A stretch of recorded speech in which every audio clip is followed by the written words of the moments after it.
On l'a cherché et on s'est rendu compte d'une chose. Avril, le président du groupe Avril, Monsieur Rousseau, Monsieur Rousseau, Monsieur Rousseau. Et on a constaté.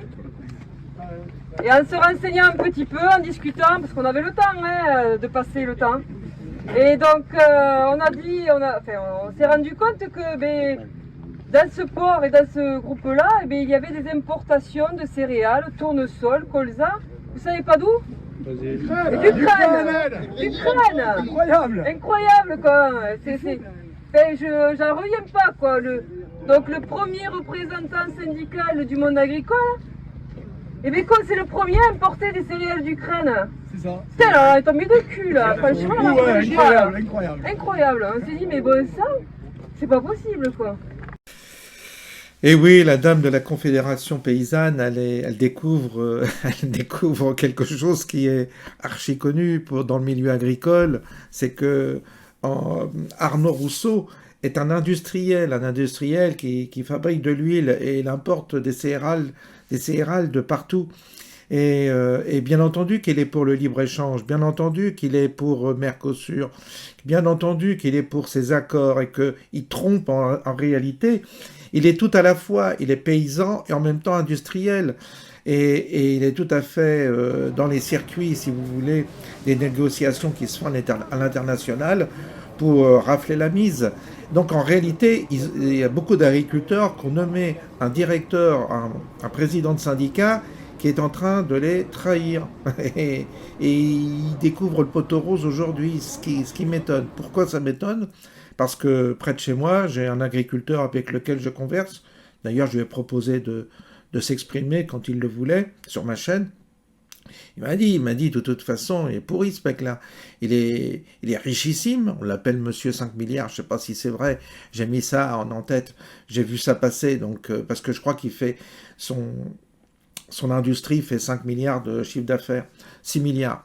Mais au-delà de ça, il a 180 000 euros de revenus par an. En tous les cas, c'est ce qu'il avait déclaré en 2022. Il a un salaire à la FNSEA de 13 000 balles par mois. Donc le gars, il ramasse de partout. Il en a pas assez. Il a 700 hectares en Seine-et-Marne, près de chez moi.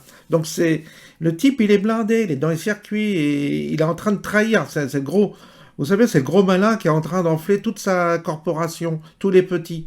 Et ce gars-là, il semblerait, d'après ce que m'a dit cet agriculteur, qu'il a investi même en Amérique du Sud. Donc en fait, lui, voilà quoi, il baisse tout le monde.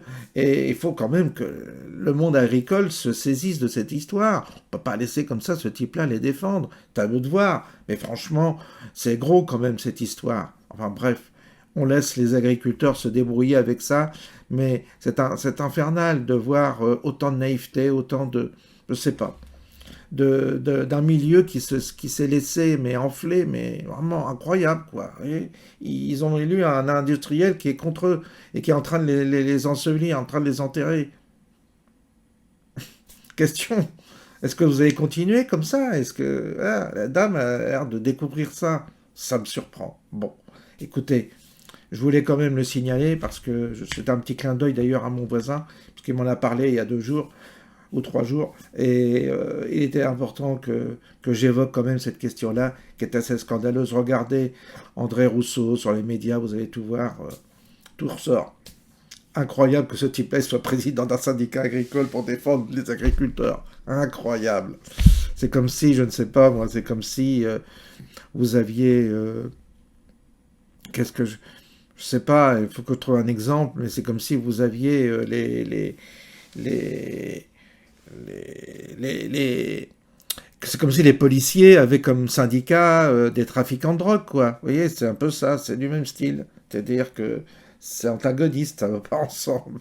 C'est deux positions totalement antagonistes. Bref. Ça mérite pas plus, quoi. C'est tout ce que je voulais vous dire pour ce soir, en tous les cas, concernant cet épisode fâcheux.